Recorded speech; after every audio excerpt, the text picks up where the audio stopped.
Assalamualaikum warahmatullahi wabarakatuh. Selamat malam kawan-kawan semua. Pada kesempatan kali ini saya akan memberikan materi perihal uji validitas dan reliabilitas dengan SPSS. Nah, sebelum saya melakukan praktek di program SPSS, alangkah baiknya kawan-kawan semua harus mengetahui tentang konsep dasar uji validitas dan reliabilitas. Uji validitas bertujuan untuk mengetahui kevalidan angket kuesioner yang digunakan oleh peneliti dalam mengukur dan memperoleh data penelitian dari responden.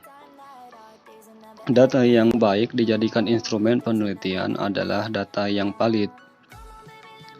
Sedangkan uji reliabilitas bertujuan untuk mengetahui tingkat konsistensi angket kuesioner yang digunakan oleh peneliti, sehingga angket kuesioner tersebut dapat dihandalkan meskipun penelitian dilakukan berulang kali dengan angket kuesioner yang sama dengan waktu yang berbeda. Uji reliabilitas dilakukan setelah item soal pada kuesioner dinyatakan valid. Angket kuesioner penelitian dikatakan baik dan berkualitas apabila sudah terbukti validitas dan reliabilitasnya. Nah, langsung saja saya akan menuju ke program SPSS. Di sini saya menggunakan SPSS versi 23 dan di dalam video ini data diperoleh dari penyebaran angket kuesioner kepada 30 responden dengan 7 item soal pernyataan. Nah, di dalam kuesioner tersebut saya menggunakan penilaian skala Likert, yaitu nilai 1 sampai 5. Nah, langsung saja saya akan melakukan analisis data yang pertama, yaitu melakukan uji validitas data. Caranya kita bisa pilih analyze, lalu pilih correlate, bivariate. Nah, di sini sudah muncul kotak dialognya ya kawan-kawan semua. Selanjutnya kita pindahkan item skor total ke kolom sebelah kanan atau ke kolom variabel, lalu pilih OK. Nah, di sini sudah muncul output SPSS, yang lebih tepatnya output uji validitas person. Nah, sebelum kita melakukan uji output interpretasinya, alangkah baiknya kita harus mengetahui kriteria pengujian dalam uji validitas. Di sini kriteria yang pertama, jika nilai signifikansi kurang dari 0,05 maka berkesimpulan valid. Yang kedua, jika nilai signifikansi lebih besar dari 0,05 berkesimpulan tidak valid. Nah, mungkin sampai di sini kawan-kawan masih bingung kenapa saya hanya menggunakan nilai signifikansi untuk mengetahui apakah item pernyataan di kuesioner tersebut valid atau tidak. Kenapa kok enggak melakukan perbandingan antara nilai R hitung dan R tabel? Dikutip menurut para ahli dan sumber-sumber lainnya.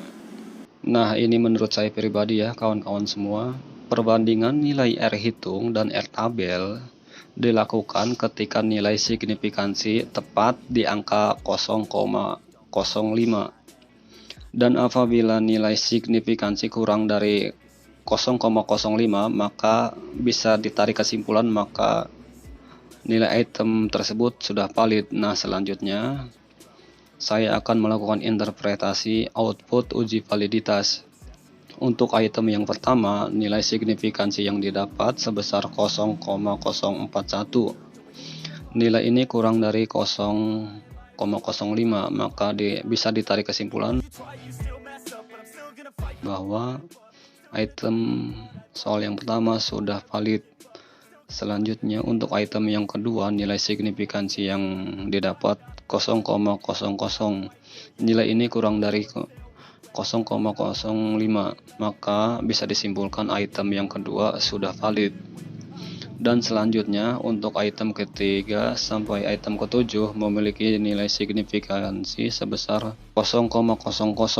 Nilai ini kurang dari 0,05, Maka bisa ditarik kesimpulan bahwa item 1 sampai item ke-7 sudah valid. Nah, setelah semua item yang digunakan sudah valid, saya akan melanjutkan ke uji reliabilitas. Caranya, kita bisa memilih Analyze, Scale, Reliability Analysis. Nah, di sini sudah muncul kotak dialog ya kawan-kawan semua. Masukkan item 1 sampai item 7 ke kolom sebelah kanan. Lalu pilih OK. Nah, di sini sudah muncul output uji reliabilitas.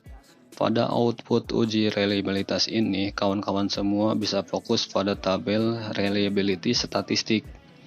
Nah, sebelum kita melakukan interpretasi output uji reliabilitas, alangkah baiknya kita harus mengetahui tentang kriteria pengujian dalam uji reliabilitas.